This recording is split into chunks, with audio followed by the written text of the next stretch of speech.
Uh-oh, it looks like Josh froze up on us. So That I'm still there. You hear me? yeah, Okay.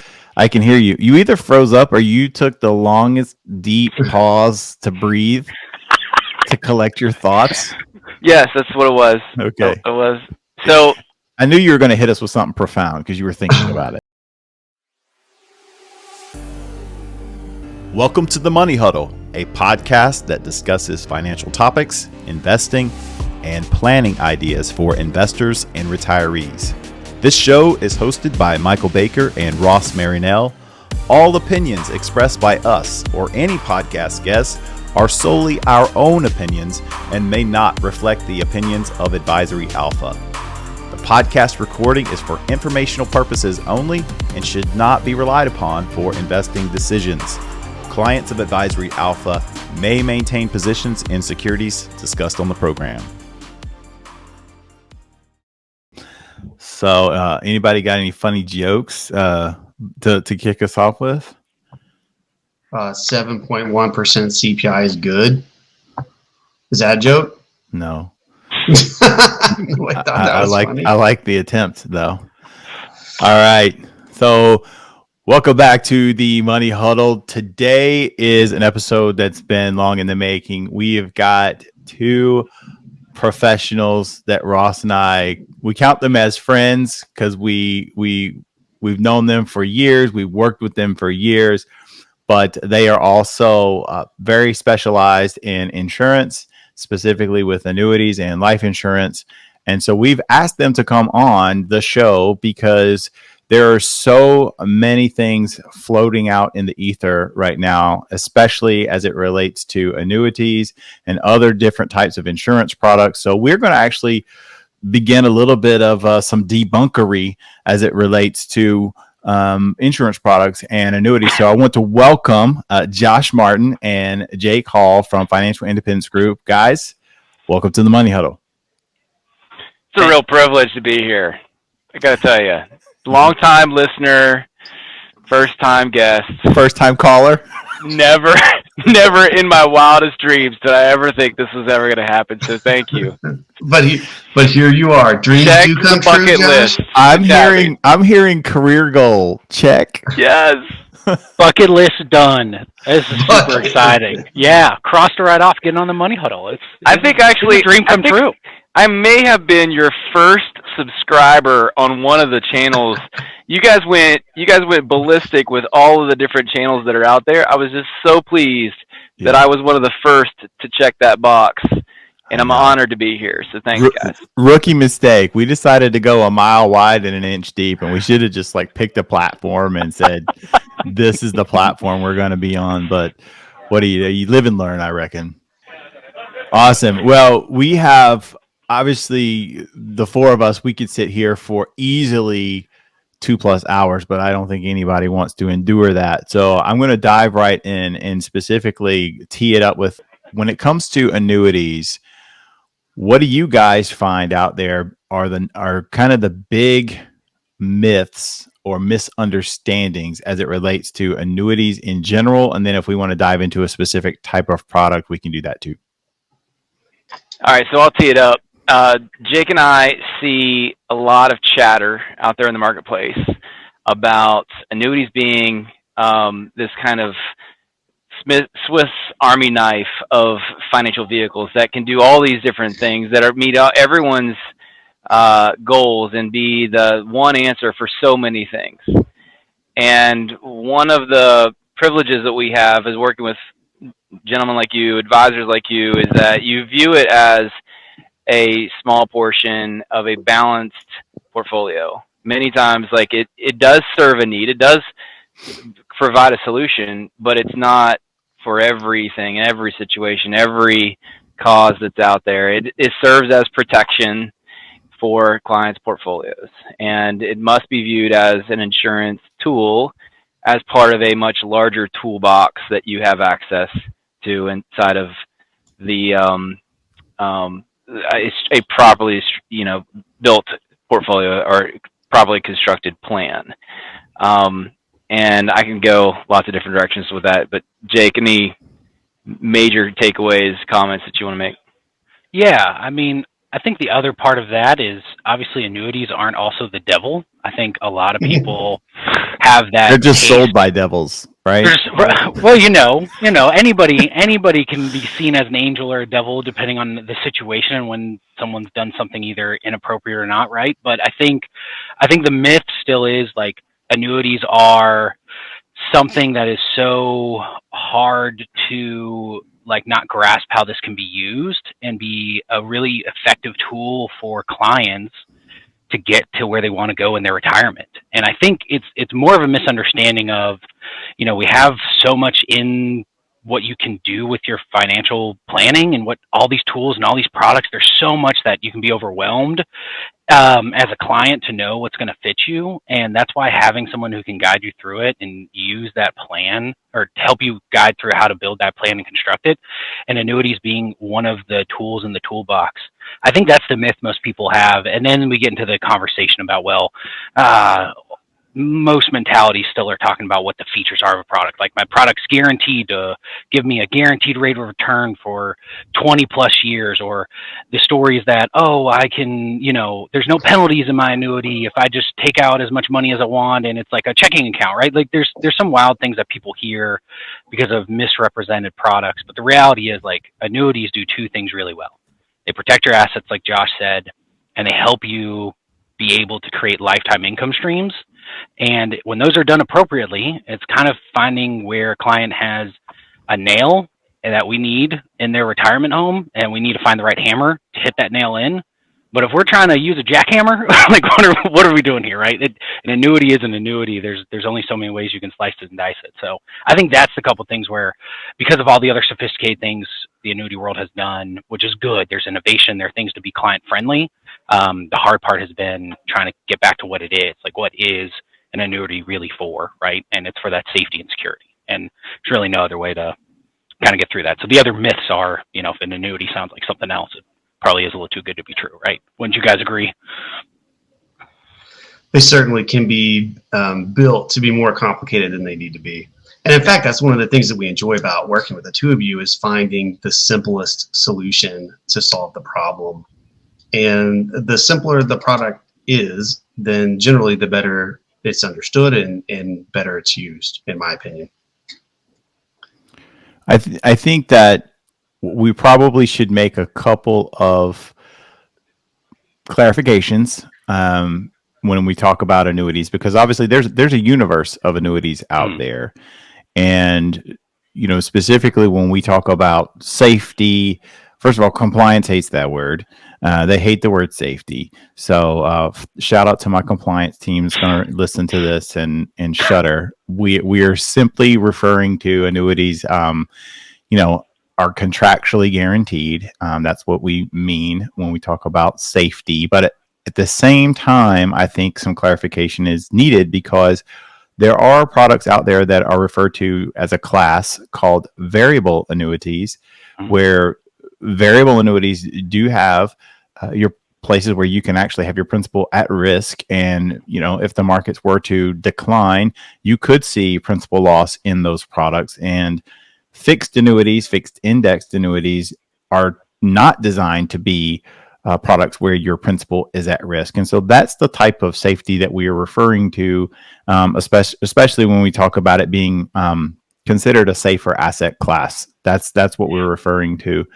But guys, like, one of the things that I hear all the time, and I think that, this is something that our industry is going to have to get more comfortable with, but when I see people throwing stones at any specific product, what I typically, or strategy or investment portfolio or fund, what I typically find is, if it's a financial professional, most of the time they don't like anything that they can't be compensated on.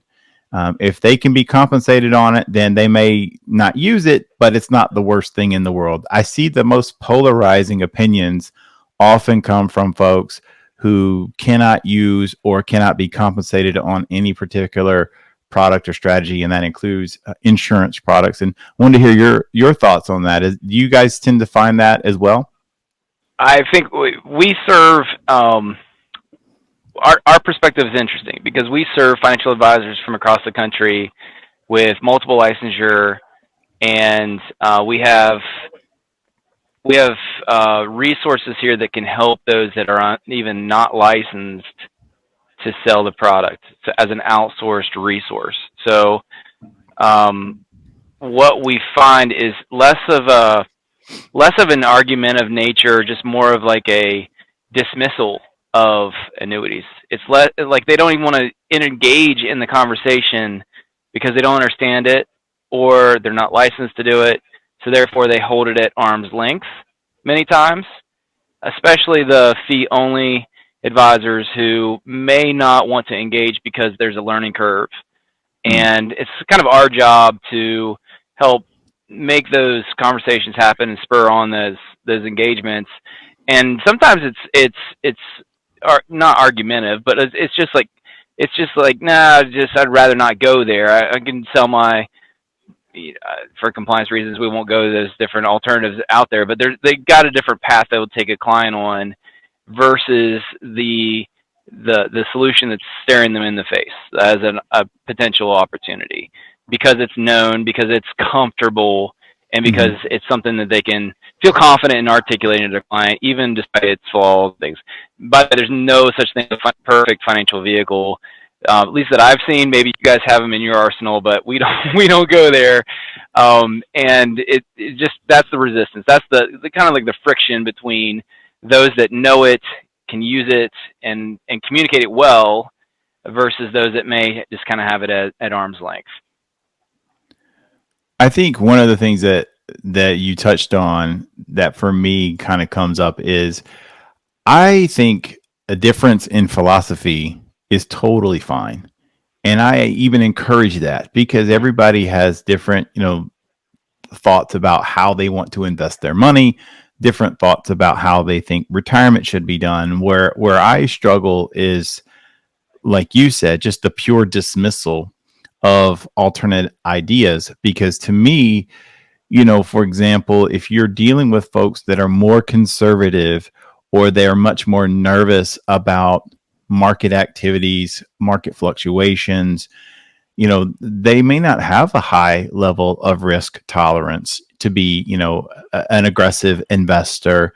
Not only that, they may not have a high level of risk capacity. And that's not something we talk about a lot as investment professionals, but there's also risk capacity. Some people can't afford to lose money in the markets because if they do take a hit, their lifestyle goals may be really in jeopardy.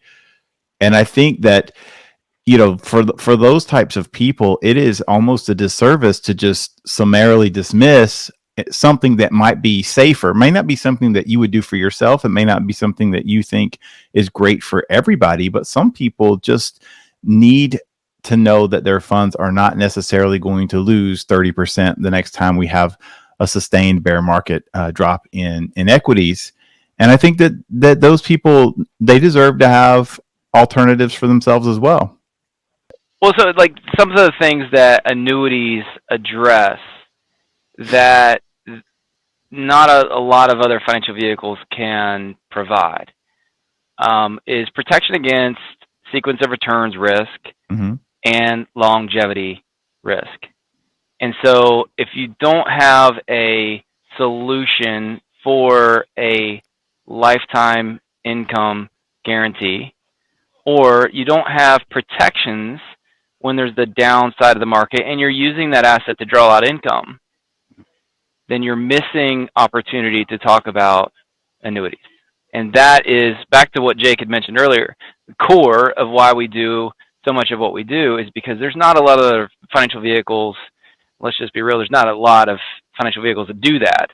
So these are the reasons why people entertain this. And if the advisor is making a plan that doesn't just consider those things, and yeah, there's costs and benefits with both, costs and benefits with just any financial vehicle that you're using.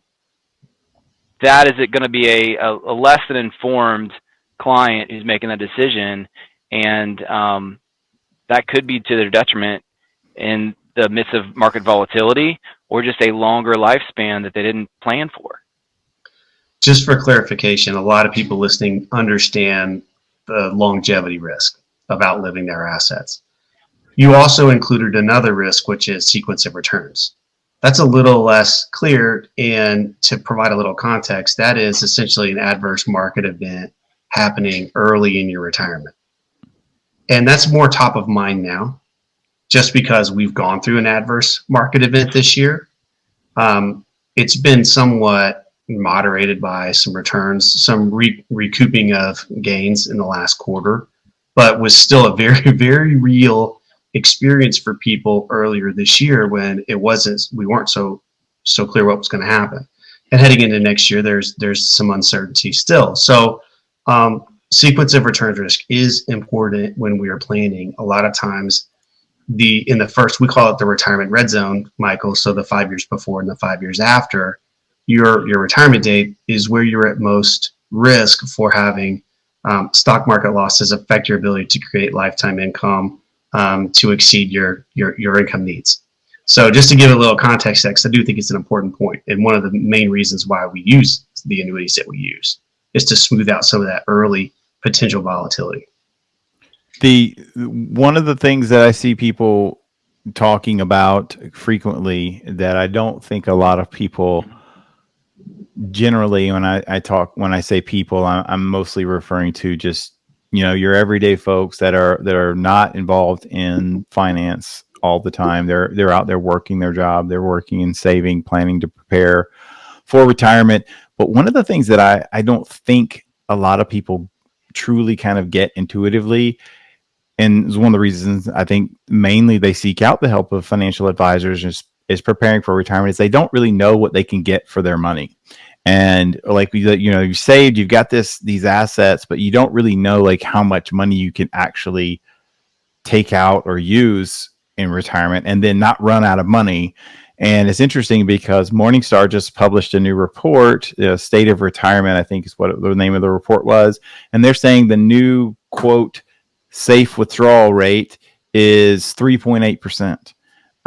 Withdrawing from their funds. And, you guys will do when we're looking at, especially the guaranteed income features on annuity contracts, we will look at, the withdrawal rates that these annuity companies will contractually guarantee. And most of the time they're significantly higher than a 3.8% payout. And so for anyone listening, I know this is tough to visualize, but if you think about, you had $1 million portfolio, what Morningstar is saying is $1 million, 3.8% your initial withdrawal, and then there's a probability function of how long those funds would last based on a 50-50 portfolio split. Now, that's not the gospel. That's just, retirement research, and that's a whole debate in and of itself. What we're saying is, a lot of times when we look at annuities and we're saying, hey, if we put a portion of funds away into something that's going to give you a contractual income guarantee, a lot of times what I've seen is the rates that they're willing to pay contractually for the rest of your life are much higher than 3.8%. What do you guys respond to that? How do you respond to that? It is absolutely true. There's a withdrawal rate that corresponds because of the mortality credits and things that insurance carriers and how they price the product ultimately. And it's to the client's benefit that they could look at something like that where it's creating the guaranteed income that they need for their lifestyle, for their income needs. What benefit comes to the advisor and to the client on the back end of that is that there's less portfolio needed to create the same yield that you just mentioned. So there's less need for the annuity to generate the same amount of income. So that means that more of your money could be going into the growth that you need to keep up with inflation or higher income needs in the future, things like that. So it's actually an advantage both on the client side from an income standpoint, but not both now and in the future. So you're right. The withdrawal rates are higher, and it's all based on the age of the client and the type of product that you're looking at. And one of the things too, just to add to that, philosophically from our firm's perspective, we see retirement in our view it's a cash flow problem. Mm-hmm. It's not necessarily how much assets you have. Now that matters. We're not going to pretend that, assets don't matter, but it's primarily a cash flow problem. And what I mean by that is, most of the people, won't say 100% because again, I'm sure compliance doesn't like absolutes, but the vast majority of people that come and visit with us, and I imagine that it visit with many other advisors, their number one thing is they want to maintain their lifestyle. They've reached a point in their life where they enjoy their lifestyle that they have now. They want to be able to sustain that lifestyle in retirement, and maybe do some extra stuff. Maybe they've got grandkids that they want to dote on some. Maybe they want to travel and do some vacations with their family, but they're not necessarily hoping to go backwards. And I think that, that's one of the things what we initially try to solve for is like, so this lifestyle that we want, how do we price that? Like, what is that actually going to cost? Because I hear so often, and I want to say this so many times in public forums, and I hold back, but people talk about the cost, oh, annuities are expensive, or, oh, this is expensive, or, oh, that's too costly. And I'm thinking to myself, retirement is expensive. Like, retirement is an expensive proposition.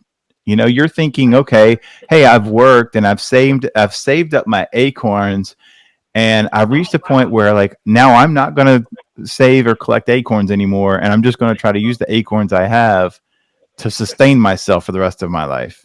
That's an expensive proposition that you're making. It doesn't mean you can't do it. Doesn't mean you can't be very successful with whatever your goals are for that. But I always find that really perplexing to me, that if your idea is, I want my lifestyle to be intact, why you would not seek out all the ways possible to protect that as much as you can, especially if you are retirement age.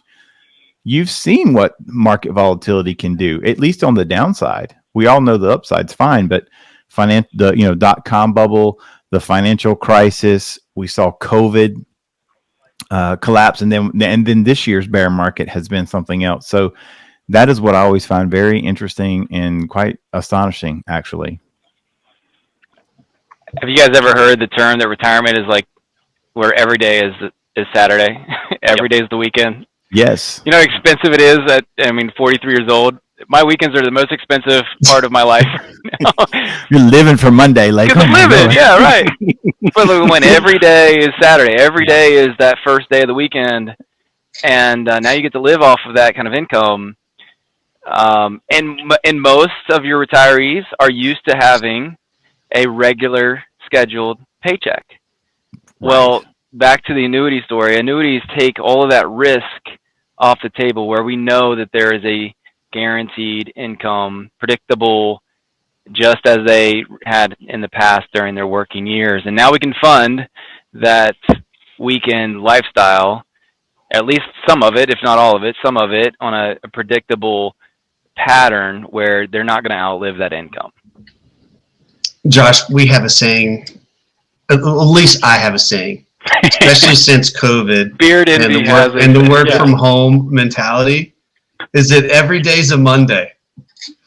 Every day's a Monday. When you work from home, every day's a Monday, because there's always work to be done, and you're there at your desk, and so you've got to get your work done. So I'm just joking with you. I want to hear from Jake a little bit, our resident Viking.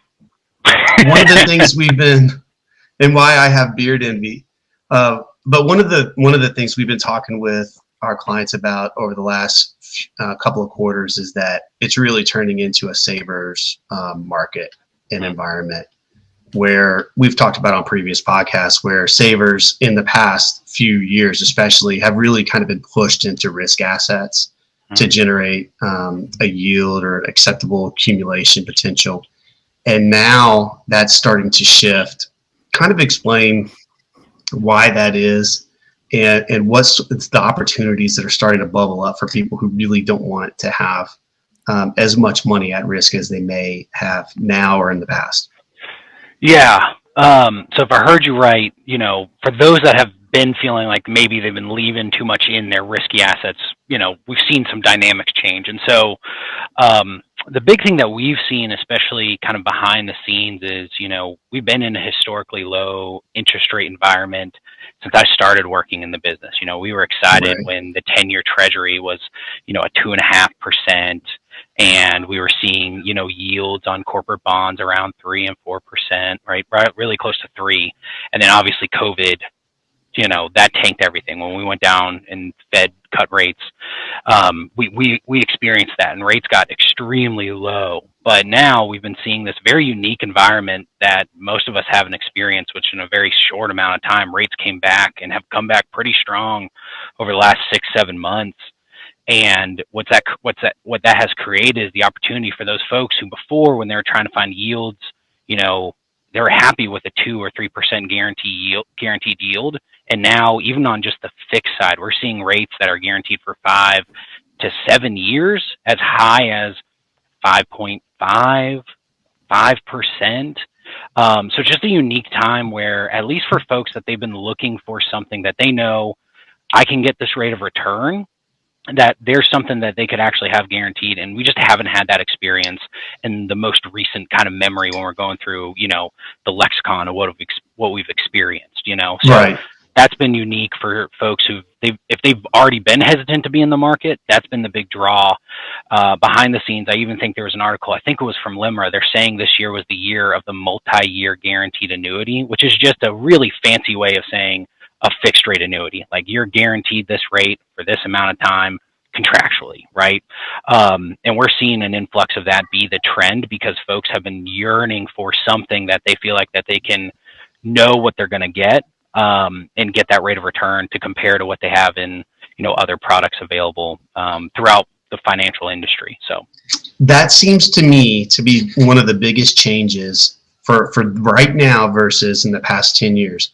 Is we know that rates are higher for the savers. So for the annuities, the fixed rates are higher. The caps that you can get on an index annuity are as high as I've seen them in 10 or 11 years, maybe a little longer. Yeah.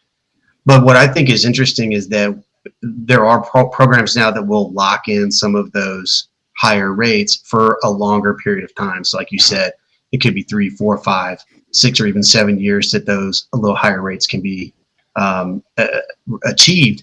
And that's important to me because we are in a higher interest rate environment today with lower volatility on the stock market today.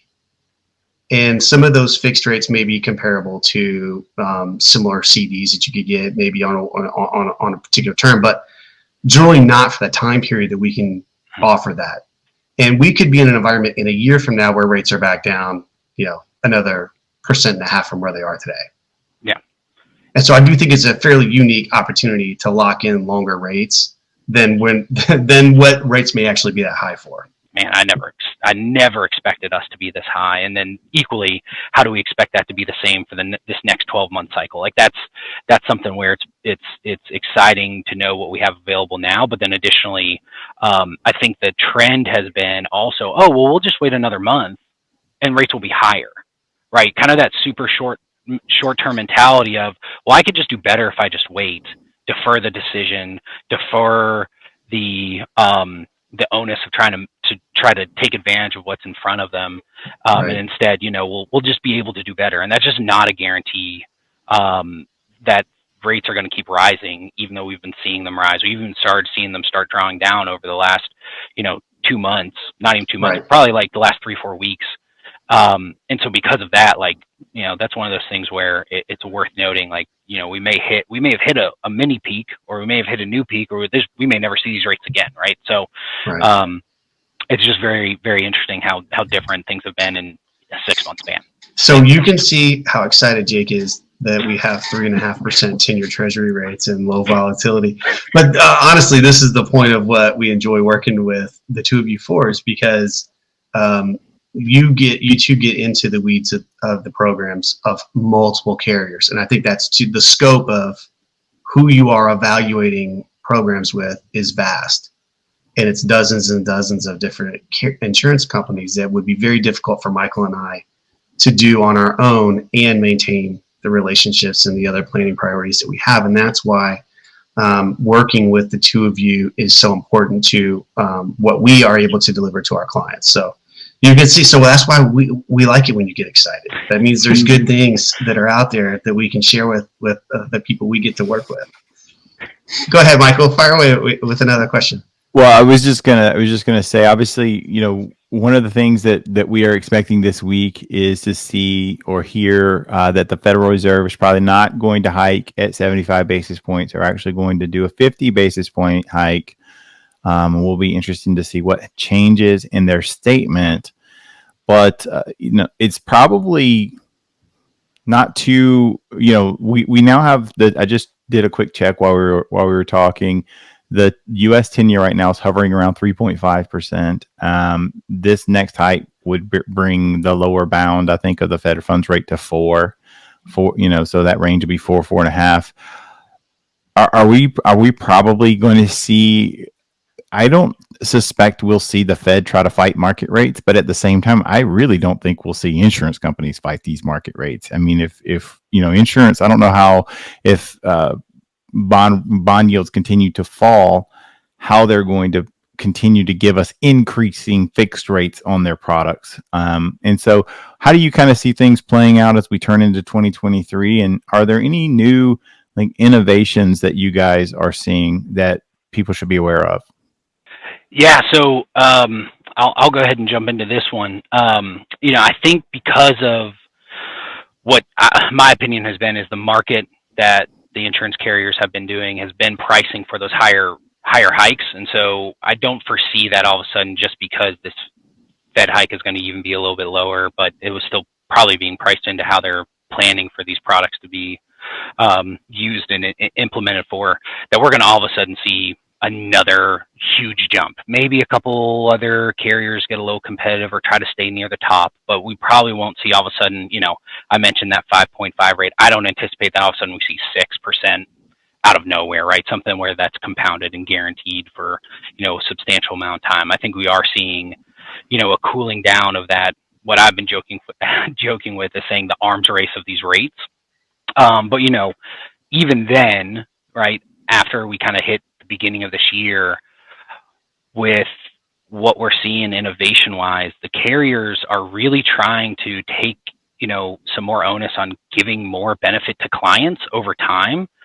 There's been some really kind of unique ways where, at least on the fixed side, they're trying to find ways of how to add yield outside of just traditional caps, outside of just traditional, par rates that are available with the S&P. So there's been a lot of innovation with some other indexes, but the bigger thing that we've seen is even some try to say, hey, if clients are willing to potentially even risk some upside, there are even products that are fixed on the principal, can't risk your actual principal at all, but if they're willing to risk the gain some, they may be able to get some more upside over time within that contract. So we're seeing more of that type of innovation still in this fixed space where, kind of going back to what you had mentioned to clarify before, Michael, about the variable space, clients $100,000 will remain $100,000, but if they gain, 150, they could potentially try to quote unquote buy up some extra upside if they're willing to risk that gain that they had in that account of that 50,000 as the example. So we're seeing some ideas like this. A couple other ideas that are being floated out there are honestly even more shorter term rates, because rates now are back enough to where, there's some guaranteed rates where, carriers are being excited about trying to get more assets in the house, even for shorter terms that we haven't had traditionally, So those are the couple of things that we've been seeing. And, my real thought is probably what will really happen is if I'm throwing in the dark what, my opinion is, and exclusively that is, we may see income really start getting a little more competitive too going into 2023. The roll-up riders, maybe not the roll-up riders themselves, but more importantly, those withdrawal factors that we talked about, those two factors becoming more competitive in the space, I could see to where folks have higher guaranteed potential income with those living benefit riders. So if that made sense, I hope that kind of gives a bit of a forecast, if that's fair. As Jake knows, I generally like to resist innovation.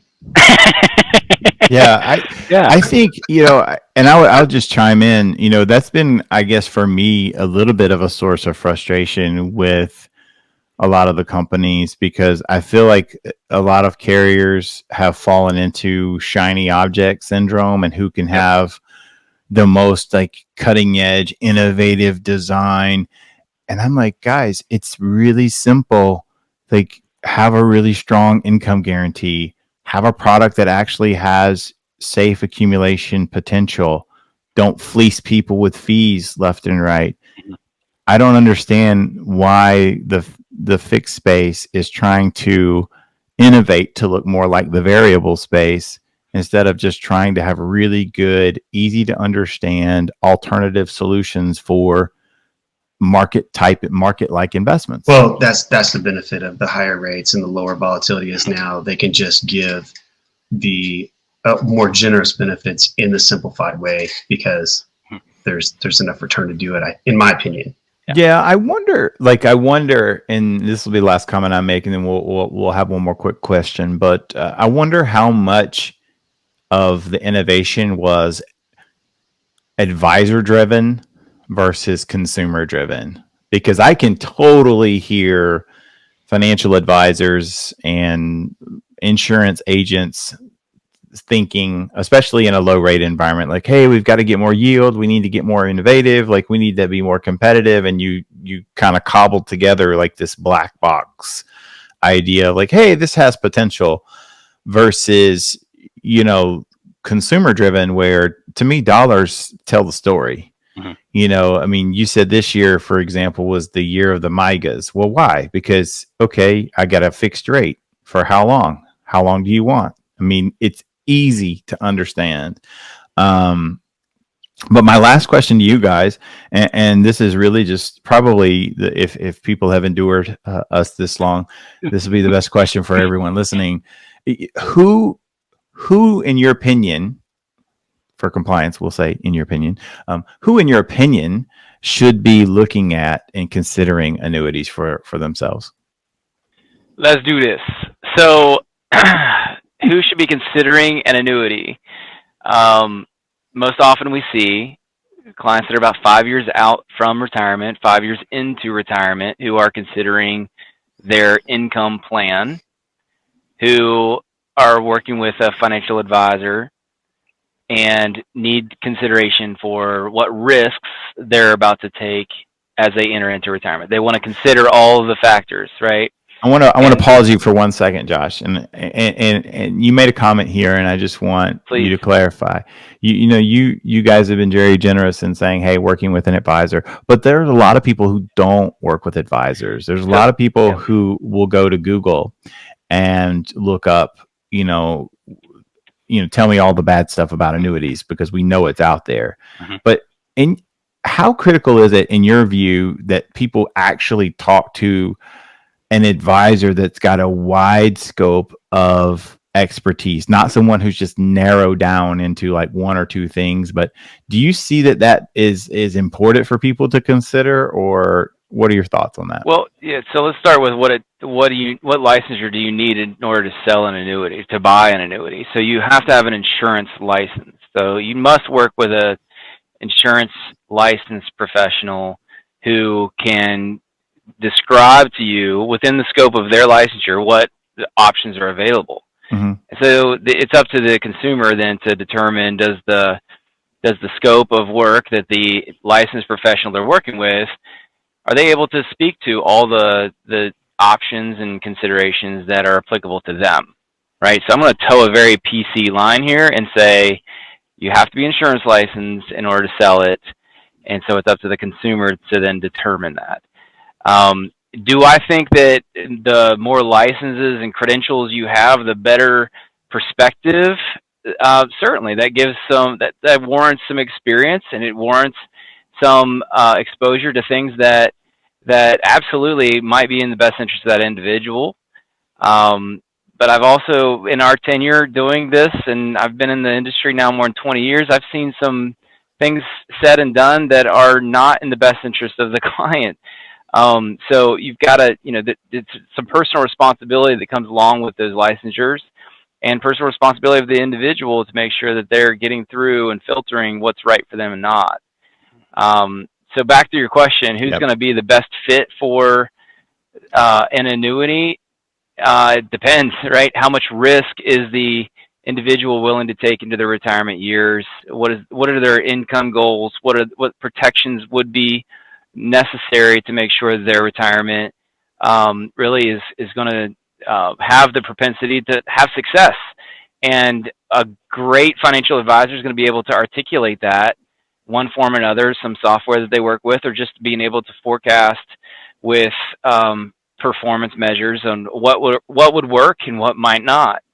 And that's our role here is to help with taking the intake from skilled financial advisors like yourselves and sharing what the marketplace dictates and how that might fit into the portfolio that you're trying to construct. So we're very grateful for the opportunity to be in a position where we have so much behind the scenes to be able to then equip you with the best in class resources and tools. That's our role is to, when an advisor comes to us and they've identified the prospect or the individual that might be a fit to consider, we're able to then deliver what resources, what tools we have at our disposal, which we know is in context of a lot of other considerations that are out there. That's a great point of view and perspective, and I cannot say I disagree. The only thing I will add, and I think this is probably speaks to more of just me and Ross's, like our specific firm philosophy, is we have very much a planning first philosophy. And so I tell people all the time, because we'll get questions about, you name it, we've fielded questions from real estate investing to crypto to annuities to life insurance to different types of market investments, stocks, you name it. But I always tell people, I don't ever want to talk about something as a transaction. I want to know like what the purpose is. And that's the key. That's the thing I would encourage anybody. If you're considering an annuity or any type of investment, how does it fit into your overall plan? Like, how does it fit into what you're doing? Don't just get it because, it sounds good and I like it. It's okay. Well, what's the purpose? Is the purpose for income? Great. How does that work? Tell me more about how you plan to use it in that regard. Is the purpose for safe accumulation? Okay, well, what are the terms? What does it contractually say? Not what does it might say or possibly say, but what do we know for sure? And I think when people start looking at that is a much stronger way to evaluate, is it right for me? Should I consider this? How does it fit into a plan versus, hey, the brochure looks nice? And I would go on to say, not only does it fit in the plan? I mean, when they're measuring all the things up, the brochure, the ad slick, or whatever it is that you're looking at, it doesn't always have to be the brand name that you'd expect. It's not because they have a large marketing budget to put on Super Bowl commercials, for instance. Sometimes the best solutions come from companies that you've never heard of. Well, that's a great point too. It's, for the most part, I have yet to run into a consumer that is familiar with all the different insurance companies out there. In fact, most people, they know the ones that we see on TV that are constantly running commercials, or that they have, kind of a sales force that they recruit to go out and distribute their products. And that's nothing negative against them. That's a business model that's very viable, has been viable for a long time.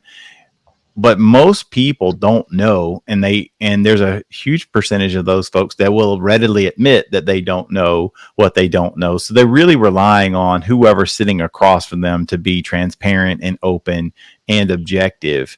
And that's just the position that Ross and I 100% always want to take, is we want to just sit down with people and say, hey, listen, tell us what we're trying to actually accomplish.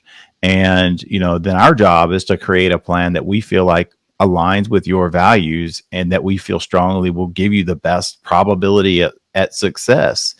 And, if that's done with companies that are great companies that you don't know about, well, that's why you came to us in the first place, is because you didn't even know these companies existed, right? Any other thoughts that you guys want to share as we bring it to a close? I mean, if we can get it underneath an hour, for sure we'll get 1 million listens on this. If we can keep it under an hour, if we go over an hour. So I have a question. So Josh, what's your management style with Jake? Is this an iron fist? So Jake has not said anything contrary to what I've said so far, so he's getting a bonus at the end of this. No, I'm just kidding. Is it like the Patriot way? Do we you check in, you tell them do your job? What are we doing, or are we more laissez-faire? Is he a free range financial guy up at Fig, or do you keep him under lock and key? There's no such thing as a lock and key under the leadership of Josh Martin. No, there's a lot of trust in Jake and his skill set and his expertise. I will say this about Jake, on camera being recorded here, so the whole world can hear this. Oh boy. All the dozens and tens of listeners. Just kidding. Millions. You said millions under an hour. So I will say this about Jake Hall. One of the most passionate advocates here at FIG for the benefit of our advisors. He goes long. He's dedicated his role. You were about to say he goes long and hard. So he definitely commits his day. Listen, it's not that kind of podcast, Josh. I don't care what you've heard. Not. I will tell you, he gives it all, and will gladly help where needed from anyone who is in need. Yes, he will. Now he's red. It's already cut. We're done. It was already red. I'll say, as the person who has been working with Josh, I mean, gosh, now it has been a full 5 years now, man. You guys can make out after we get off camera. You don't have to do it like. I was just gonna say, I've never felt like there was an iron fist. So, like, to me, we've got a good working relationship. It's worked out, and they let me out of the dungeon every once in a while. And it's awesome. There's a lot of trust. A lot of trust. Love you guys. It's great to see your faces. Thank you for carving some time out of your day to hop on here. And I really hope we can salvage some of these moments that we had. I think that was a Money Huddle memory. We just made a memory right there between Jake and Josh. That was so good. Awesome. Well, guys, thank you for letting us be here. Thank you so much for inviting us and having the opportunity. So we really appreciate what y'all do, and honestly, for me, like, I enjoy working with you guys. So thank you. Seriously. Awesome, thank you. Yeah, and we will definitely make sure that we have you back on. The name of our show is The Money Huddle, and we want to actually bring in more financial minds and make this more of a collective experience for people who listen and hopefully watch the show. So thank you both for being on it. And for those of you who are listening, we have another episode coming up that's very much in line with expertise and experts that we work with. We couldn't record with her today, but we are going to bring on another expert that we use. She's actually on the team with Josh and Jake, and her name is Teresa, and she's fantastic. A lot of, especially on social media, these IUL life insurance people are out of control. So we're bringing on they are out of control. We're bringing on an expert to actually talk about these life insurance strategies that you may hear about. And if you're not hearing about them, your kids are absolutely hearing about it. So we're going to talk about it. All right. So thank you guys. Make sure you listen to this episode. Make sure you are looking for the episode with Teresa, and we will talk to you guys next time.